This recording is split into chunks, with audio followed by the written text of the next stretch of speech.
আসসালামাইকুম দর্শক, আজকে আমি আপনাদের সাথে শেয়ার করব চিকেন পাকোড়া রেসিপি। 1 কাপ চিকেনের বুকের অংশ নিয়েছি, এই যে এরকম পিস। আমি এখানে গরম মশলার গুঁড়া নিয়েছি হাফ চামচ নিয়েছি ধনিয়ার গুঁড়া, হাফ চামচ জিরার গুঁড়া, হাফ চামচ হলুদের গুঁড়া, হাফ চামচ লাল মরিচের গুঁড়া। মরিচের গুঁড়াটা আপনারা আপনাদের স্বাদ মতো দিবেন, লবণটা আপনাদের স্বাদ মতো। এখন আমি এটা ম্যারিনেট করে রেখে দিচ্ছি, 5 মিনিটের জন্য রেখে দিচ্ছি। আমি পরে স্টেপটা রেডি করতেছি। আমি এখানে 2টা মরিচ কুচি দিয়েছি, আপনারা ইচ্ছা করলে বেশি দিতে পারেন।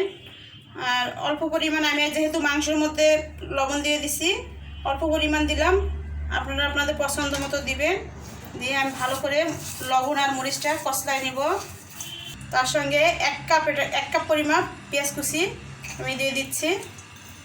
ভালো করে পেঁয়াজটাকে মাখাবো, যাতে পেঁয়াজ থেকে পানি বের হওয়া পর্যন্ত আমি কষলাতেই থাকবো। আমি হাফ কাপ দিয়ে দিচ্ছি বেসন, 1/3 কাপ দিয়ে দিচ্ছি চাউলের আটা, দিয়ে ভালো করে আমি এখন মাখাবো। তার সঙ্গে দিয়ে দিচ্ছি একটা ডিম। এখানে হাফ চামচ আদা বাটা, হাফ চামচ রসুন বাটা একসঙ্গে আমি দিয়ে মেখে নিচ্ছি।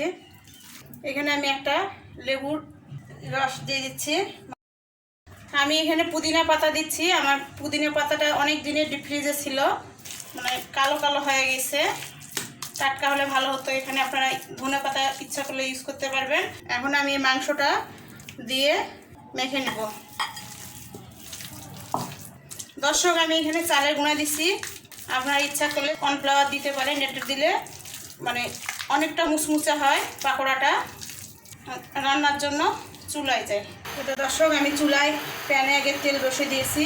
তো দর্শক, আমি প্রতিটা পাকোড়ার মধ্যে একটা করে মাংসের টুকরো নিব, নিয়ে এভাবে আমি দিয়ে দিব। আর চুলা আমার তেলের হিট হয়ে গেছে মিডিয়াম, আমি বেশি হিট দেবো না, কারণ উপরে পুড়ে যাবে।